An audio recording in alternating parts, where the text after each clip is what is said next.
Olá, pessoal. É um prazer estar aqui com vocês. Eu sou a professora Aline Tacon e vou acompanhar vocês na disciplina de Organização, Princípios e Práticas, né, do Serviço do Atendimento Educacional Especializado. Novamente, muito bom estar com vocês nessa disciplina que tem a duração de 30 horas e será, então, composta por 4 momentos, né, no qual eu vou apresentar para vocês adiante.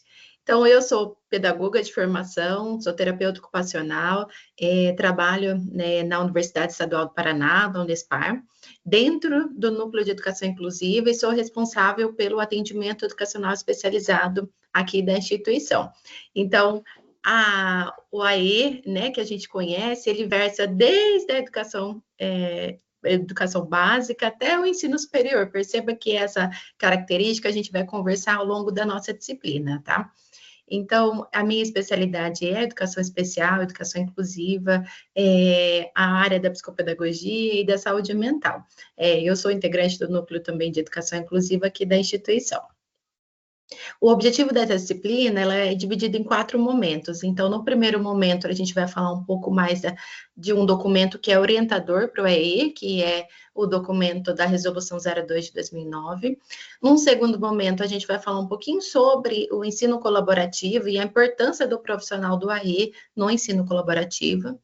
No terceiro momento, a gente vai falar um pouquinho sobre as adaptações, né, as flexibilizações curriculares, né, são temas que são muito práticos ali do dia a dia do profissional do AE. E no quarto ponto, um pouquinho sobre o PEI, a importância do plano de ensino individualizado, a importância desse plano orientador para a escola, para as práticas, então, pedagógicas no seu sentido, tá?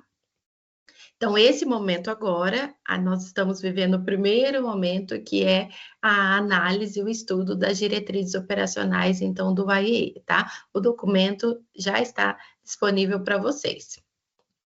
Então, o que é importante a gente destacar, né? Que no decorrer da história, né, nem sempre o atendimento à pessoa com deficiência, né, foi assim. Então, eu gosto sempre de lembrar que o que a gente entende hoje como educação para as pessoas com deficiência foi uma construção sócio-histórica, né? Por que eu estou dizendo isso? Porque, não sei se vocês lembram, né? A gente tem 4 grandes momentos, então, do atendimento, do olhar para a pessoa com deficiência na sociedade, né? Então, a gente teve aquele período de exclusão total, né? Que as pessoas com deficiência não faziam parte desse meio social, um período lá na Idade Média, um período de segregação, que eles começaram a ser vistos enquanto indivíduo, porém não fazia parte daquela estrutura social, né? Muitos estavam ali inclusos nos porões, né? A gente tem alguns filmes e literatura que retrata isso, eram vistos ainda como aberrações, como castigos de Deus, né? Para aquela família. Então, uma visão bem hoje, né, a gente enxerga uma visão bem ultrapassada, né, do que a gente entende como a pessoa com deficiência e ciência, né? E aí, depois, ali na década de 60, 70, aqui no Brasil, a gente começa um movimento de integração, né? Então, essas pessoas começaram a ir para os âmbitos sociais, mas ainda possuíam, né, espaços específicos para eles, né? Então, quem aí estudou na época das salas especiais, classes especiais, ainda a gente tem isso, né? Essas salas, mas são números bem menores, por quê? Porque a partir de 2008, 2009, com a política, né? A gente começou então a falar de inclusão.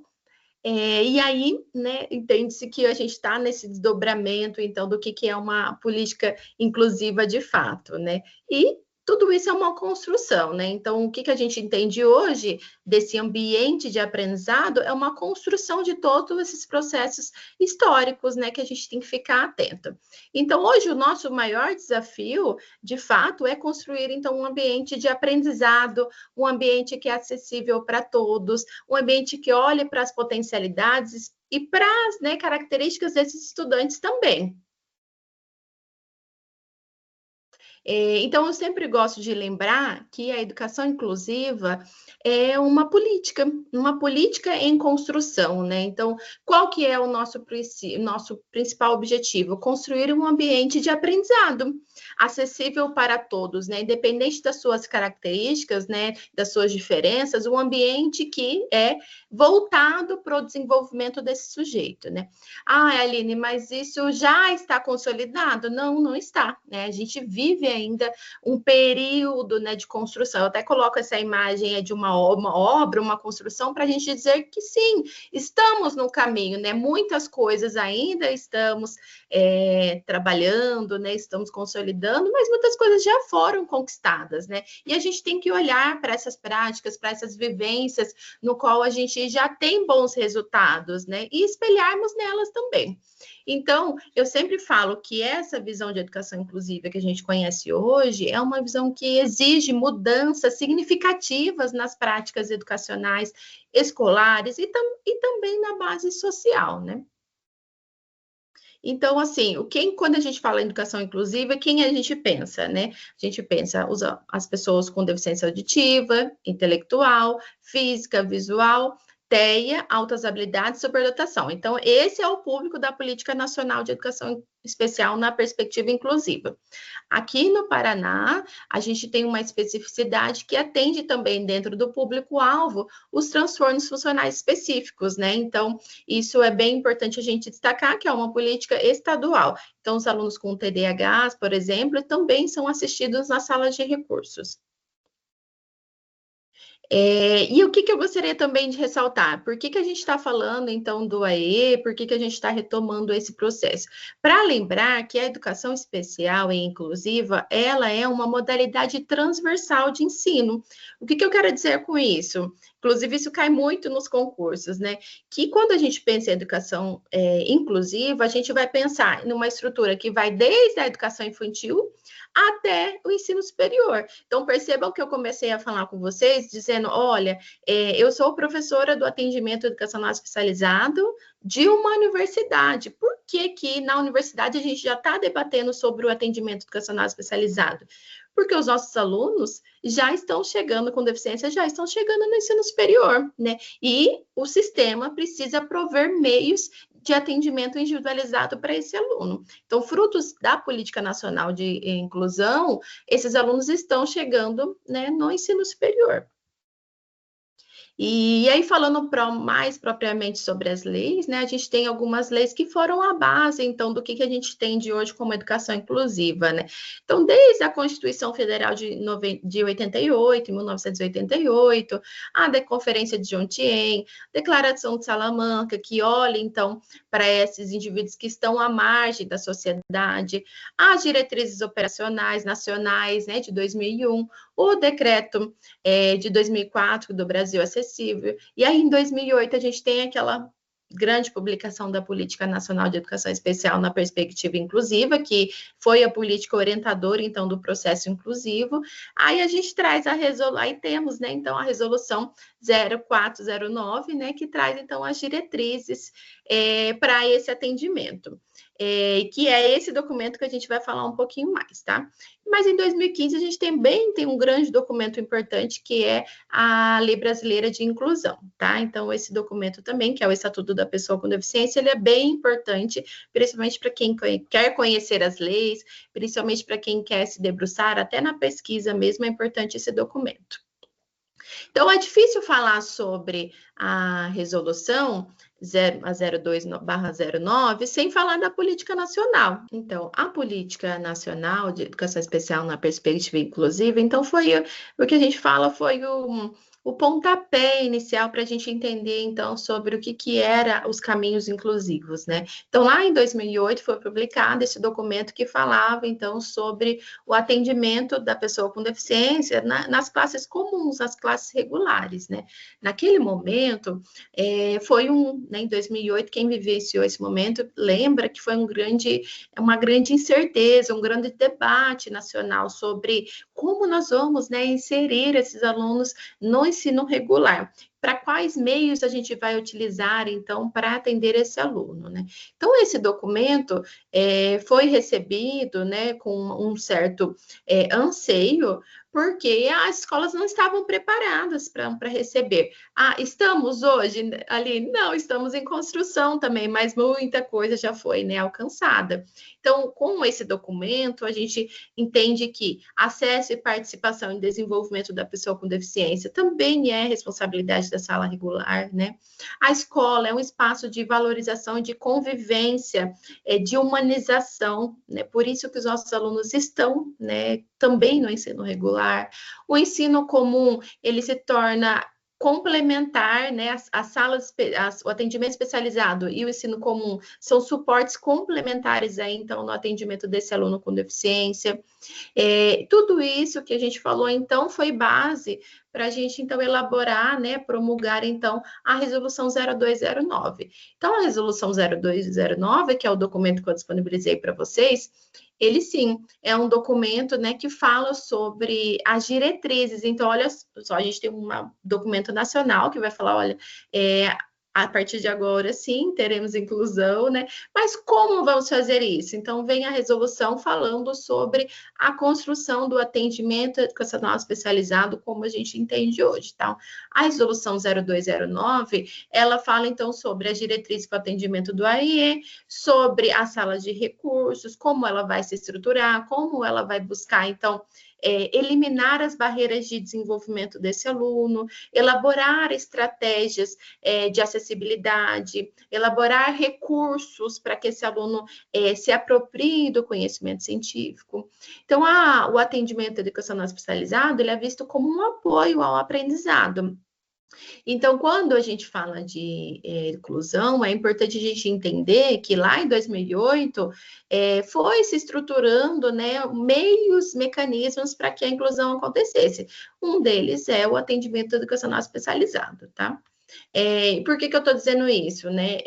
Porque naquele momento era preciso a gente distanciar o que era a visão de reforço escolar, mas de atendimento especializado, né? Porque, de primeiro momento, a sala de recursos tinha a pré-concepção de que era um reforço do atendimento do aluno. Com a resolução 02, a gente entende que é complementar ao desenvolvimento do aluno, ou seja, aquelas habilidades em qual precisa ser base para o aluno no ensino regular, é a sala de recursos que pode trabalhar, né? Aquelas habilidades que são suplementares ao desenvolvimento do aluno, que vão além, como nos nossos alunos com altas habilidades, a sala de recursos e o AEE podem ser trabalhadas, tá? E esse atendimento, então, ele é ofertado preferencialmente, né, na mesma escola. Por que eu falo preferencialmente? Porque nem todas as escolas possuem a sala de recursos multifuncionais, né? Então, vão ofertar o atendimento educacional especializado. Mas, né, a lei prevê, então, que preferencialmente na mesma escola, por uma questão mesmo de diálogo docente, de atendimento ao aluno, né? Uma outra coisa legal que é importante a gente destacar e que está na resolução, né, que o atendimento educacional especializado, ele precisa constar no projeto político-pedagógico da escola. Então, não é um atendimento à par, não é um atendimento clínico, é um atendimento pedagógico, né? Então, por isso, ele precisa estar no PVP da escola. Porque lá a gente vai prever, né? O que a sala de recursos vai conter, qual é o público-alvo dela, quais materiais ela vai conter, né? Então, é bem importante que esse documento seja um documento orientador, né? E que o atendimento, então, tenha funcionalidade para aquela estrutura escolar. Então, como que é realizado, né, na prática, como é realizado o atendimento educacional especializado? O atendimento, então, está lá no material de vocês também, tá? É prioritariamente na sala de recursos, né, da própria escola, ou em uma outra escola regular, no período contraturno, não sendo substitutivo às classes comuns, tá? Pode ser realizado também em centros educacionais especializados, tá? Como as escolas especializadas, ou instituições comunitárias, confessionárias, filantrópicas, então isso está previsto em lei. Cabe aos sistemas de ensino fazer a matrícula desse estudante público-alvo da educação especial, né, simultaneamente na educação regular e no atendimento educacional especializado, né.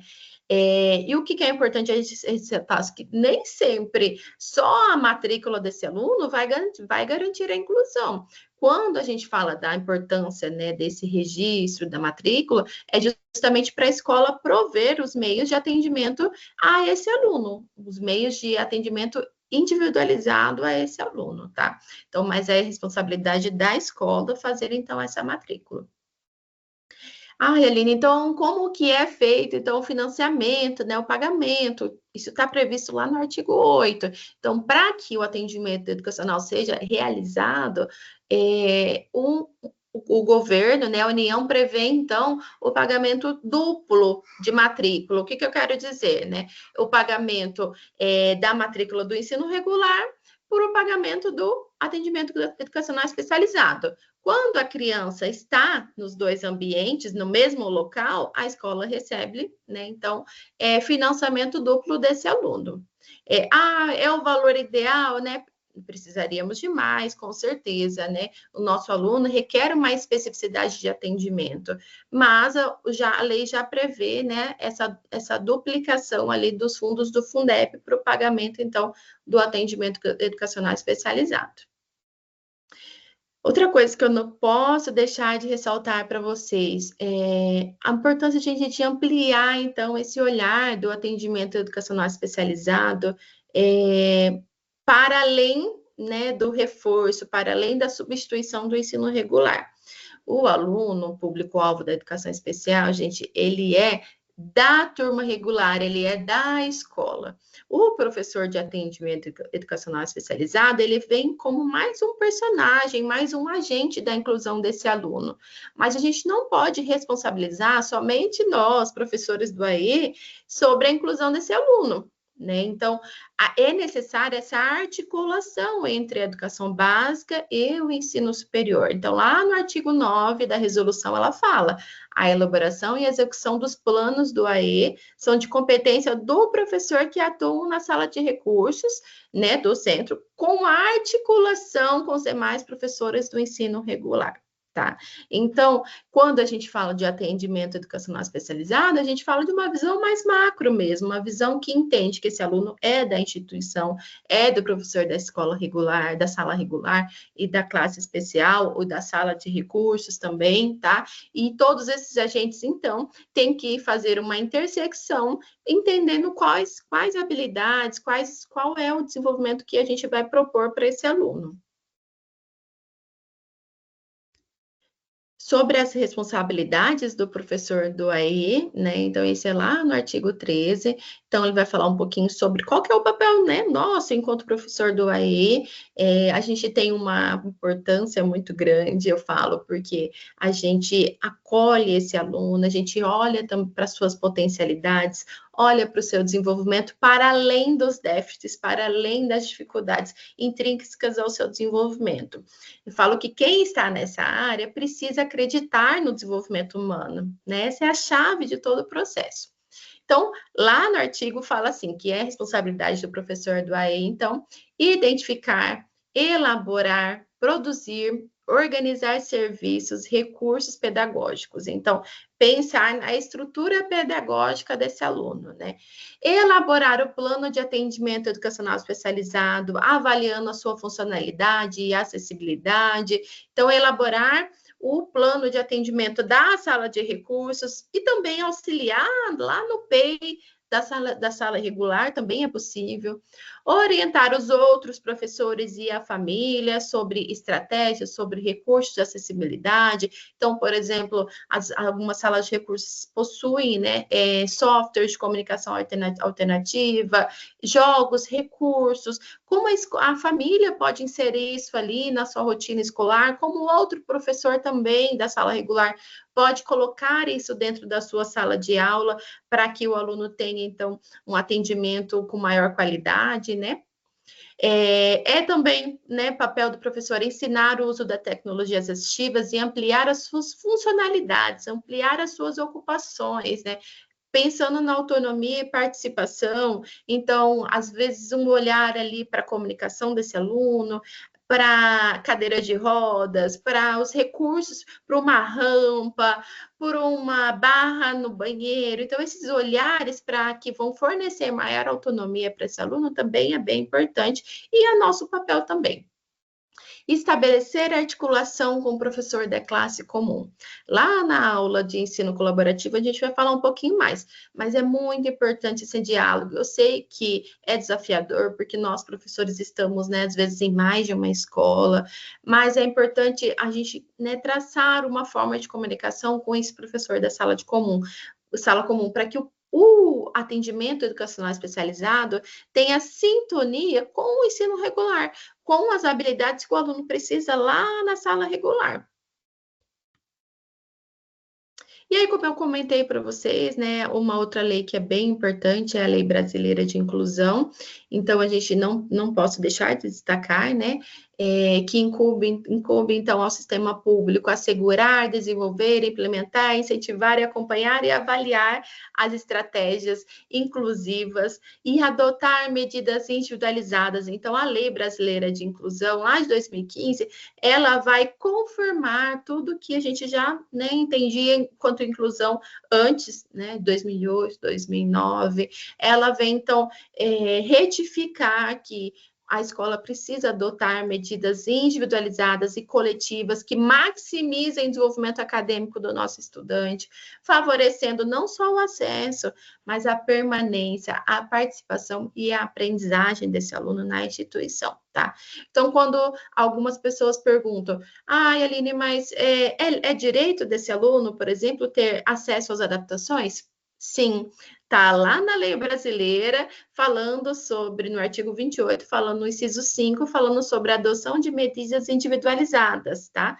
Está lá na resolução 0209, falando que o papel do professor de AE é fazer essa adoção, essa reestruturação de algumas práticas para que o aluno tenha acesso ao currículo. E aí, assim, quase fechando, né, essa aula propriamente, eu gosto de ressaltar que o trabalho do AE, gente, ele é um trabalho totalmente articulado com a escola, tá? A gente não consegue pensar em atendimento educacional especializado sem pensar na demanda daquela instituição, tá? Daquele aluno, para aquela realidade. Isso é bem importante a gente pensar para que a gente não distancie o trabalho do AE com o trabalho, né, da sala regular. Então, para o fechamento dessa aula, eu acho que é importante a gente destacar a importância do trabalho do professor do atendimento educacional especializado, né? Esse professor que ele é o especialista das demandas individualizadas desse aluno, mas ele atua no nível de suporte, né, de colaboração na sala regular, né, a sala de ensino comum. Então, nada de esse olhar individualizado não teria sentido se esse aluno não estivesse na sala regular, né? Então, a atuação colaborativa, o ensino colaborativo traz a ideia de que o professor do AE, ele realiza um trabalho colaborativo, especializado, às demandas individualizadas desse aluno, mas ele vai subsidiar a inclusão, né, a estruturação desse aluno lá no ensino comum, tá? Então, o professor, ele trabalha num sistema de coensino, que a gente fala, ele vai subsidiando nas estratégias, então, das diferenciações curriculares, adaptações curriculares para esse aluno. Então, esse olhar é bem importante, porque o trabalho do AE como um reforço, como um professor de reforço, um professor que vai trabalhar algumas habilidades que são extra classes, que às vezes não está sintonizada com os objetivos da classe comum. Esse não é o papel da sala de recursos, tá? Então, a resolução, ela é bem clara quando diz, né, que a gente precisa estar complementando o ensino regular, né? E o professor da sala de recursos, do atendimento educacional especializado, tem um olhar específico para essa complementação, sempre subsidiando, né, o desenvolvimento integral desse aluno, tá? Eu sempre gosto de dizer que vivemos tempos transitórios, né? Então, hoje a gente já sabe que inclusão é uma lei, é um direito desse aluno, né? Mas ainda vivenciamos muitas barreiras, né? O capacitismo é uma dessas maiores barreiras, né? Quando a gente pré-dispõe que esse aluno não está voltado ao desenvolvimento, quando a gente pré-concebe que ele não vai alcançar aquele desenvolvimento de forma geral. Algumas barreiras também os nossos alunos enfrentam muitos, e são nós, professores do atendimento educacional especializado, que temos que olhar para essas barreiras a fim de eliminá-las e buscar, então, sim, o desenvolvimento desse aluno. Então, barreiras que os nossos alunos encontram como atitudinais, isso é bem invisível, às vezes a sociedade, a escola mesmo, alguns docentes não olham para esse aluno com deficiência, como na charge, a primeira chave, qual que é o nome dela? Tem quantos anos? Aí o mediador, ele fala, pergunta para ela, quantas vezes você parou para conversar com o seu aluno com deficiência, né? Uma outra questão, barreiras comunicacionais, metodológicas também. A prova é amanhã. Veja bem a segunda charge. Veja bem, ouça, olhe. E aí a gente tem um deficiente visual na sala. Então, olha só como que esse aluno vai chegar a ascender ao conhecimento se a gente não utiliza estratégias, metodologias apropriadas ao seu desenvolvimento. E às vezes barreiras físicas e arquitetônicas, né? Quantas das nossas escolas estão adaptadas? Muitas não estão, mas teremos que levantar as primeiras bandeiras e falar: olha, precisamos desse suporte, precisamos dessa adaptação, porque sim, a inclusão é uma lei, né? E nós, professores especialistas, né, da área, precisamos então estar em sintonia com esse processo inclusivo, né? E favorecer, então, o desenvolvimento do nosso aluno. Então, fechamos esse primeiro momento, né, da resolução 02. Na próxima aula, a gente vai falar um pouquinho, então, sobre o ensino colaborativo, sobre essa ampliação, então, do olhar do professor do AE, também para a classe comum, tá bom? Até mais!